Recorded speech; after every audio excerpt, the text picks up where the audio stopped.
जितने भी शख्स अरविंद केजरीवाल के आसपास हैं, जिम्मेदार साथी जो कोई ना कोई जिम्मेदारी निभा रहे हैं, सबको पकड़ पकड़ के जेल में डाल रहे हैं ये लोग। इनका मकसद साफ है, आम आदमी पार्टी की बढ़ती लोकप्रियता, आज दिल्ली में सरकार है, ये राष्ट्रीय पार्टी बन गए, इनको रोको। राहुल गांधी से डर नहीं लगता इनको, कांग्रेस पार्टी से डर नहीं लगता, अरविंद केजरीवाल से डर लगता है। इसीलिए ये लोग लगातार हम पे हमले कर रहे हैं। चुनावों में ऐसा ही होगा, सत्ता के नशे में चूर जो लोग बैठे हैं उनको जनता सिंहासन से उखाड़ कर बाहर फेंकेगी।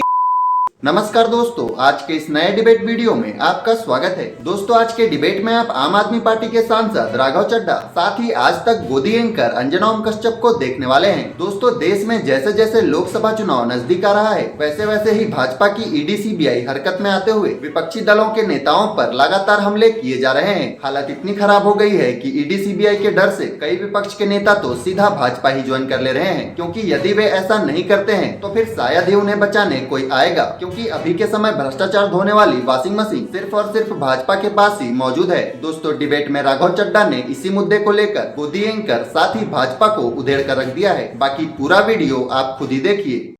चलो भाई।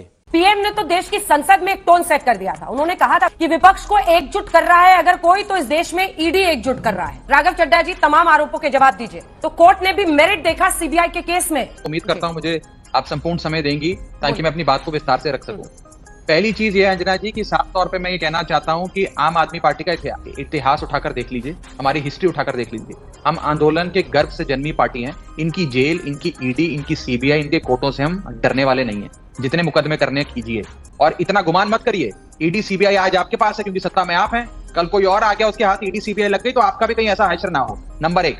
नंबर दो, मैं आपको साफ तौर पे ये बता दूं, आज आपने सिर्फ आम आदमी पार्टी को आहत नहीं किया, देश में हर शख्स के मन में रोष है, भारतीय जनता पार्टी के प्रति नफरत है, और इन 18 लाख बच्चों की उनका श्राप भारतीय जनता पार्टी को लगेगा। अरे बेटे, तुझे थकान नहीं लग रही क्या? दूसरी चीज, ये बार बार कहते हैं कि शराब में कोई घोटाला हो गया, घोटाला हो गया। मैं ज्यादा तकनीकी डिटेल्स में ना जाता हूं, एक छोटा सा बिंदु आपके सामने रखता हूं अंजना जी। जब ये एक्साइज की पूरी पॉलिसी बनी तो इस एक्साइज पॉलिसी में आखिरी संशोधन और अल्टीमेट हस्ताक्षर करके उस पॉलिसी को अप्रूव करने का काम उपराज्यपाल यानी कि लेफ्टिनेंट गवर्नर ने किया।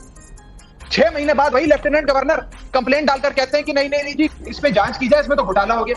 उपराज्यपाल पहले पॉलिसी अप्रूव करता है, फिर उपराज्यपाल जाके कंप्लेंट कर देता है। पर दोनों अलग अलग राज्यपाल थे, दोनों अलग अलग एलजी थे। सुन लीजिए, मेरी बात सुन लीजिए। उपराज्यपाल को इस जांच में शामिल नहीं करते, उपराज्यपाल को अक्यूज नहीं बनाते, उपराज्यपाल को गिरफ्तार नहीं करते, उपराज्यपाल के खिलाफ रेड नहीं करते। दूसरा पॉइंट, ईडी ये एक ऐसी संस्था का नाम है जो यूपीए कार्यकाल में यानी कि 2004 से लेकर 2014 के बीच मात्र 112 जगह रेड करती है। लेकिन ईडी जब भाजपा के हाथ लग जाती है तो 2014 से लेकर 2023 के बीच में 3010 ठिकानों पे रेड करती है। यानी कि ईडी का पूरा काम विपक्ष को और विपक्ष के चुनिंदा नेताओं को खत्म करने का है। 95% केसेस जो सीबीआई ने 2014 से लेकर 2022 तक दर्ज किए हैं, उसमें से 95% केसेस सिर्फ विपक्ष के नेताओं के खिलाफ है। अगर हम करें तो करें क्या, बोले तो बोले क्या। पार्लियामेंट में हमने सवाल पूछा कि आप बार बार कहते हैं कि ईडी को बढ़ाया जाए, ईडी के माध्यम से जांच करेंगे। अरे भाई, ईडी ने कन्विक्शन कितने करे? आपने रेडें जितनी मर्जी कर दी, प्री ट्रायल अरेस्ट कर दिए, कितने लोगों को फाइनली आपने कोर्ट में दोषी करार दिलाया? तो पता लगता है कि 0.05% यानी कि आधे % से भी कम लोगों को इन लोगों ने अल्टीमेटली कन्विक्शन की ओर ले गए। यानी कि ये ईडी की परफॉर्मेंस है। जब भी आप किसी भी शख्स की गिरफ्तारी के बाद रिमांड मांगते हैं तो कोर्ट अक्सर जांच के लिए रिमांड देता है। लेकिन मैं आपको ये बताना चाहता हूं, रिमांड आज जो भारतीय जनता पार्टी के लोग मांगते हैं, इनके वकील मांगते हैं, आज जब कोर्ट में उनसे सवाल पूछा जाता है, इनके पास सवालों के जवाब नहीं होते हैं। मैं आपको ये बताना चाहता हूं कि आज जितना भी काम भारतीय जनता पार्टी हमारे खिलाफ कर रही है, वो इसलिए कर रही है क्योंकि प्रधानमंत्री मोदी जी को और भारतीय जनता पार्टी को सिर्फ अरविंद केजरीवाल और आम आदमी पार्टी से डर लगता है। इस प्रकार की बचकाना बातें किसी के गले नहीं उतरती, लोग मजाक उड़ाते हैं। जितने भी शख्स अरविंद केजरीवाल के आसपास हैं, जिम्मेदार साथी जो कोई ना कोई जिम्मेदारी निभा रहे हैं, सबको पकड़ पकड़ के जेल में डाल रहे हैं ये लोग। इनका मकसद साफ है, आम आदमी पार्टी की बढ़ती लोकप्रियता, आज दिल्ली में सरकार है, ये राष्ट्रीय पार्टी बन गए, इनको रोको। राहुल गांधी से डर नहीं लगता इनको, कांग्रेस पार्टी से डर नहीं लगता, अरविंद केजरीवाल से डर लगता है। इसीलिए ये लोग लगातार हम पे हमले कर रहे हैं। और अंत में मैं आपको यही बात याद करा दूं अंजना जी, और आपने इतिहास के पन्नों में से पढ़ा होगा, 70 के दशक में